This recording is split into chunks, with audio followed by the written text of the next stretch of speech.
Alam mo ba, magaling sumayaw ang mama mo. Kaya nung ipinanganak ka, kahit na malinggit na sanggol ka pa lang, salitang kami sa pagsasayaw sa'yo.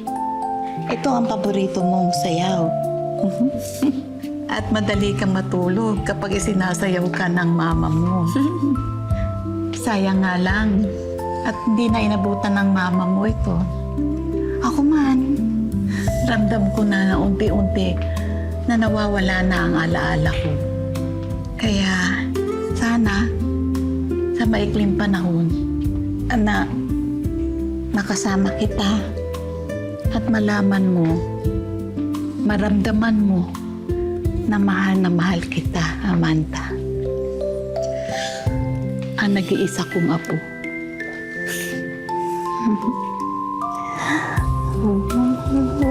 Mahal na mahal din po kita, Lola.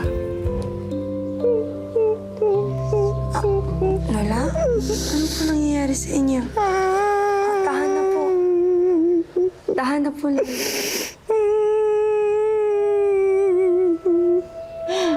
Lola?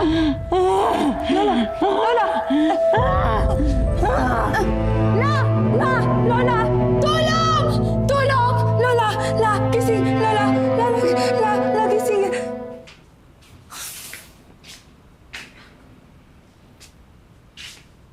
Ganyan talaga yan. Wala na kasing kamag-anak dito yan eh. Nasaan ba kasi sila? Isa lang si Doña Aurora. Isa lang din anak niyan. Wala na parehas. Eh baka kaya ganyan yan, nag-uul yan kasi wala nakakausap dito. Mabuti pala nandito na ako. See? Hindi naman puro kasamaan yung ginagawa natin dito eh. May kabutihan din. At least, habang nandito ka, masasamahan mo. Babantayan mo. Di ba?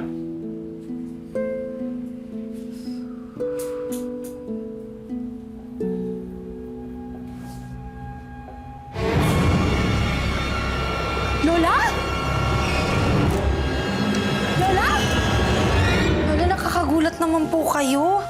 Bakit po kayo bumangon? Ha? Okay lang po ba? Lola? Umiiyak ka po ba?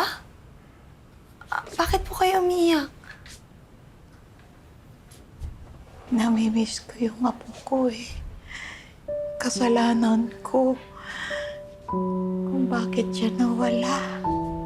Lola, wala po ikaw kasalanan.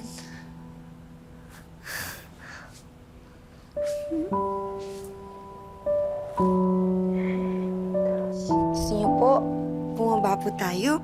Kain tayo ice cream? Sige.